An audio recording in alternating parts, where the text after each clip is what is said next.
Isn't it frustrating when we want to be moving on someplace, but we just aren't able to?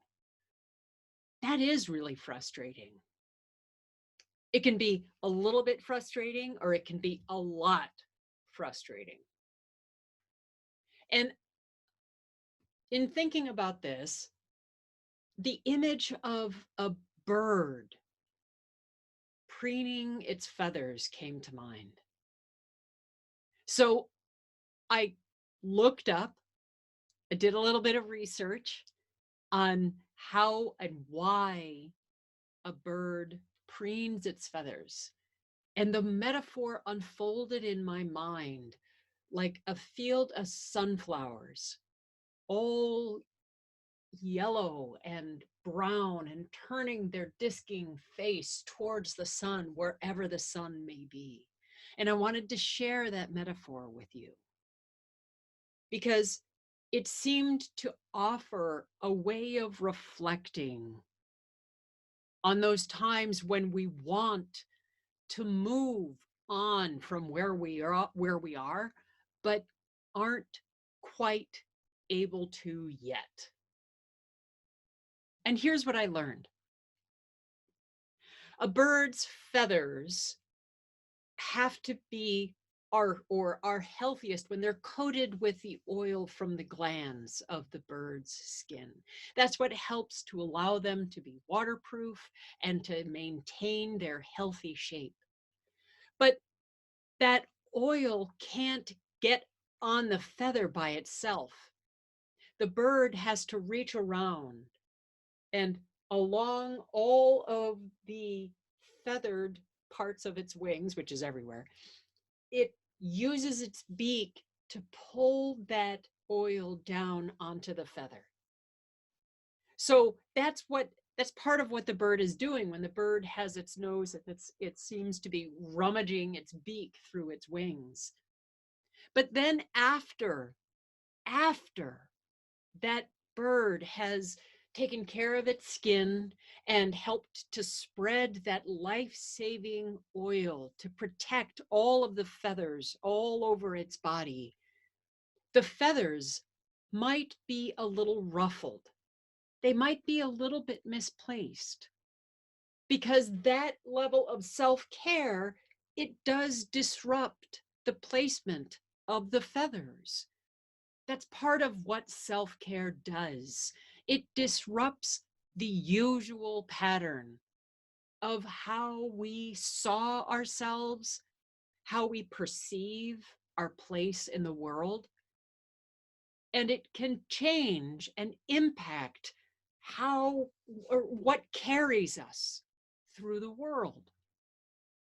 So after the bird has taken its beak and gone through all of the feathers on its wings and maybe gotten wherever it can reach its beak, the bird needs to expand its wings.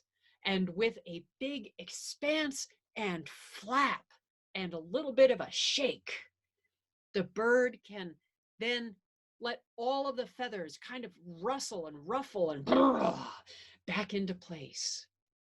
And that image was so powerful of the need to complete that cycle of self-care, that whole process. It's not just about taking care of the little things, the things that are very close to our heart and very, very present in our lives, but it requires that expansion, not to fly, but the expansion and that shake to get all of the feathers back into place so that our wings can support us, so that the feathers that have been cared for and nourished and nurtured and protected can help us fly. And to imagine that a powerful albatross or a golden eagle or a bald eagle or a turkey vulture or a raven, that when they expand their wings, it's not always to fly. Sometimes the bird needs to fully expand their wings and give a couple of shakes in order to know that they can.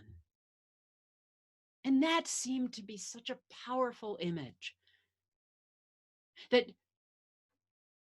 we are not always bound to fly.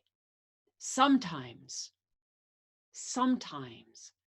we need to extend our wings to the fullest extent in order to be truly where we are. Because then we can let our wings settle and we can be present. There is a matter that requires your attention.